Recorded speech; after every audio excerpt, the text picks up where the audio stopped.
Hello मेरे श्रोताओं, मैं फिर से आपके सामने इंस्पिरेशन वाली कहानियाँ, मोटिवेशनल स्टोरीज़ लेकर के आई हूँ, जिसका मकसद ये होता है कि हम अपने को इतना मजबूत, इतना ताकतवर बना लें कि कभी भी हम विपरीत दशाओं में हम डगमग ना करें या हम जो कि हैं निराश ना हों।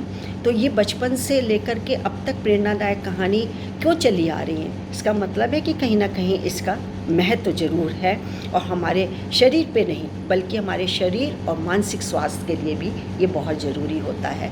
तो आज मैंने एक कहानी निकाली है, लेकिन है तो वो अमेरिकन लेखक की, जिनका नाम है सिंगर, लेकिन वो उसको मैंने हिंदीकरण करके थोड़ा सा आप तक पेश कर रही हूँ। तो कहानी का नाम है सुई, शीर्षक सुई है। तो एक बार है कि एक शहर में एक दंपत्ति रहते थे और दंपत्ति भी ऐसे जो दमक रहे थे बिल्कुल। हाँ, कि जो वाइफ थी, लेडी थी, इसका नाम था इसका नाम हाँ कुछ भी आप रख सकते हैं, रोज़ी। हाँ, रोज़ी नाम था। तो वो रोज़ की तरीके से खिलखिलाई हुई, मतलब गुलाब की तरह रहती थी, खिली खिली, हंसमुख, और गुण भी उसमें अनेक थे, बहुत गुण थे। तैरना वो जानती, सिंगिंग वरना वो जानती, मृदुभाषी वो थी, और कई भाषाओं का ज्ञान भी उसमें था। उसका एक इकलौता बेटा था, एस्थर नाम से।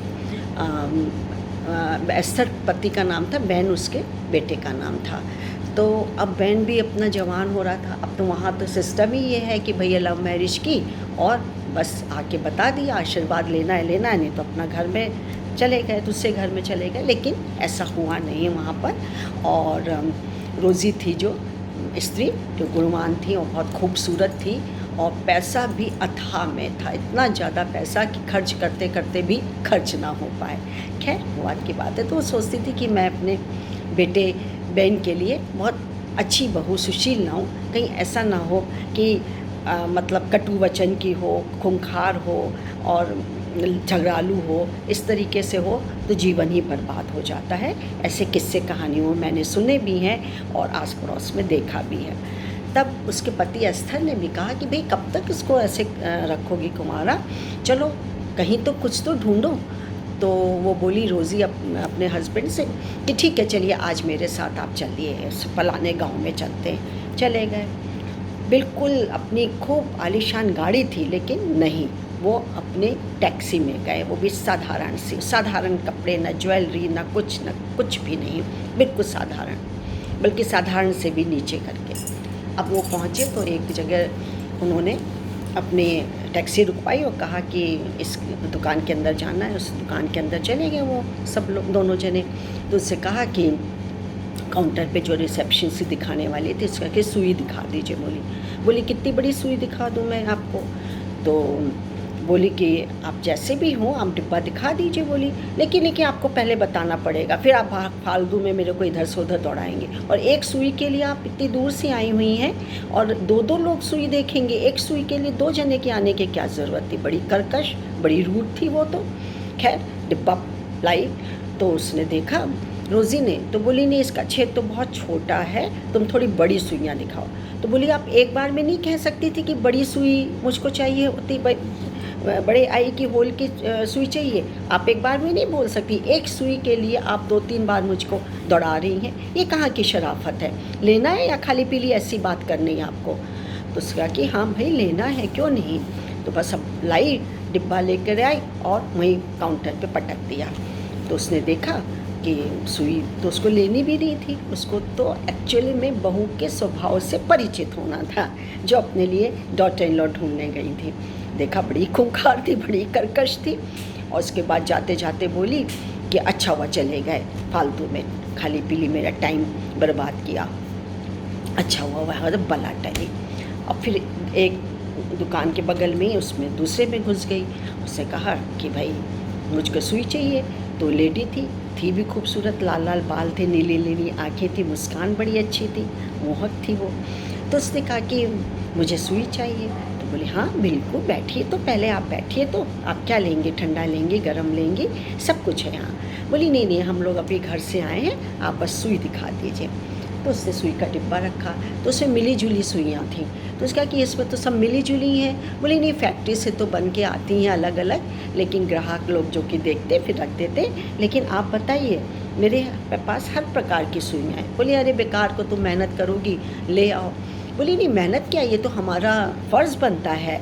तो बोली अच्छा तुम थकती नहीं हो बार बार दिखाने में, बार बार डिब्बे में? बोली नहीं, हमारी तो कंपनी का ये असूल है, हमारे माँ बाप ने भी कहा है कि चाहे 1 रुपये की चीज़ हो, चाहे सुई हो, चाहे लाखों का सामान ज्वेलरी हो, यहाँ तो हर चीज़ मिलती है। स्टोर है, जनरल स्टोर है, आप कुछ भी खरीद सकती हैं। हम उतने ही उत्साह से दिखाएंगे, आप कितना भी समय लीजिए। हमारा काम है कि चाहे 1 रुपये की चीज़ हो, चाहे लाखों की हो, हम वैसे ही दिखाएंगे।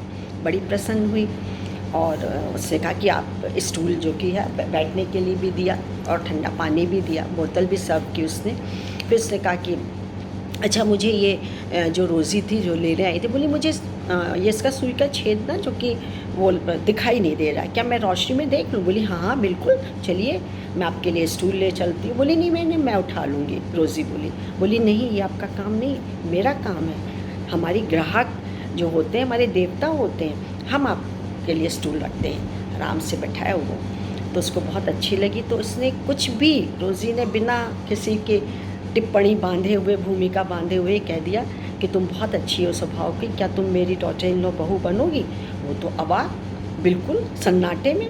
खैर माँ बाप को बुलाया गया तो बोली कि एक्चुअली में मैं ये हूँ, मैं रोज़ी वो हूँ, एंथर रोज़ी हूँ, पति है मेरे, और मैं अपने बेटे के लिए बहू ढूंढने ले आई थी जो कि तुम्हारे ऊपर बिल्कुल फिट बैठता है। तो अवाक रह गई, इतने बड़े घर की बहू बनने जा रही हूँ मैं।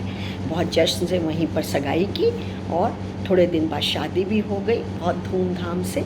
1 साल बाद उनके पति और पत्नी दंपति में इतना प्रेम था कि 1 साल बाद ही एक सुंदर से जन्म हुआ।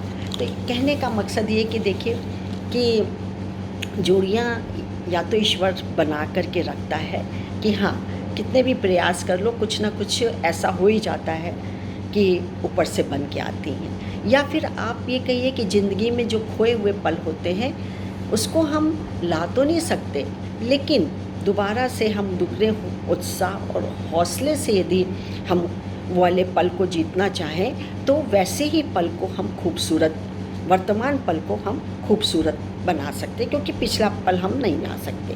क्यों? क्योंकि अब सुनिए क्या है। अब जो दूसरी वाली थी उसका नाम था, पहली वाली जो थी जो कर्कश थी उसका नाम था इट्टी। इट्टी को जब ये पता चला इतने अमीर घर में है तो वो तो पगला गई, उसको डिप्रेशन हो गया, कई महीने तक वो डिप्रेशन में रही। उसके बाद वो उसको ये पता चला कि इसकी शादी हो गई तो वो मतलब इतनी ज़्यादा बीमार हो गई कि उसके यहाँ ग्राहक भी आने कम हो गए और धीरे धीरे एकदम नील सन्नाटा हो गया उसकी दुकान पे। क्यों? क्योंकि सिर्फ़ और सिर्फ उसकी बीमारी, उसके पहले उसकी कर्कशता की तरीके से, और उसकी कर्कशता ऐसे जैसे लगता कि बोरा जो कि रफ बोरा होता है उस पर हाथ फेरिए तो एकदम रफ लगता है, वैसी उसकी बोली भी थी। लेकिन अब क्या, अब तो सब हो ही गया सब कुछ। तो दोस्तों यही कहना है कि यदि कहानी ख़त्म हो गई तो यही कहना चाहती हूँ कि यदि ग्राहक और दुकानदार का यदि आपका संबंध है, या मालिक और दास का है, या ज़मींदार और पूंजीपति का है, या सेवक का है, ज़मींदार और किसान का है, पूंजीपति और सरबराह का है, मज़दूर का है, तो कभी भी उस संबंध को धूमिल मत करिए। और कभी भी ना भी हो, लेकिन आप पहली बार, दूसरी बार, तीसरी बार क्षमा करिए उसको कि हम क्यों बेवजह से उसको गलत तरीके से बोल रहे हैं, गलत आंक रहे हैं, या झुंझला रहे हैं, या पटक के दे रहे हैं चीज़ें। मत करिए। इससे क्या है, आप ये तो वैवाहिक क्षेत्र में था, आप हर क्षेत्र में फेल्यूअर होंगे।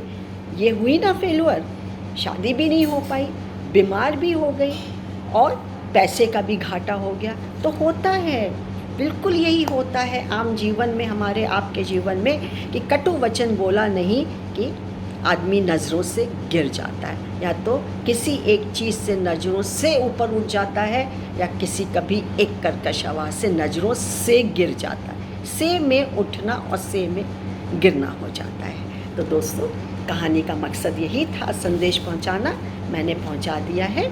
फिर मैं इजाज़त लेती हूँ आपसे, फिर आपके सेवा में उपस्थित होंगी। मैं doctor Manju Jain, retired associate professor from SN Sen degree college Kanpur. मेरा आपको नमस्कार। Thank you.